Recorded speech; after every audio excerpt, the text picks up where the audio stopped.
What do you think about this approach of bigger guys, yet still able to move the puck, even though it might not be as good as a guy like P.O. Joseph is able to? It's an interesting approach. I think it's new. It's the way Ron Hextall and Brent Burke want to build their team.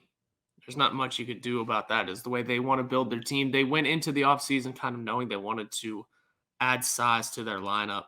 Mhm. Uh, when you're handcuffed, not handcuffed, when you're handcuffed by wanting to re-sign a guy like Evgeny Malkin and then keep Chris Letang around, you can only do so many size improvements. And then you also kept around Brian Rust, Rickard Raquel, brought back Danton Heinen, and Kasperi Kapanen. All of a sudden, your size is not deteriorated, but you don't have a lot of room to add your size. So you do it in forms of trades for defensemen, going from John Marino to Ty Smith is not what I meant. Going from John Marino on that second line there to Jeff Petrie, you add your size. You take away a little bit of speed, but you got your size that you've been looking for, and Ty Smith makes up for the speed if he is in the lineup. Yeah, and I think at the prospect level, when you look at the future, something in Ron Hextall's nature has told him that you need to be bigger on the back end. Obviously, one of the biggest issues for the Penguins recent years has been the fact that they can't clear out the net front.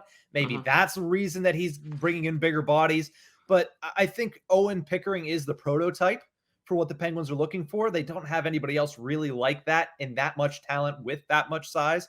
But you look at a guy like Isaac Beliveau, his rookie year in the QMJHL. He scored a lot of points. Now he has struggled in the years since, but he's still shown the ability to put up points in bunches, albeit at the QMJHL level, which is obviously leaning towards a lot more of a goal scoring of a league. But when I look at this approach, I think that there's something that these guys know that we don't, because these guys are projecting out a lot further. The scouts that are giving them reports are projecting out a lot further than we are.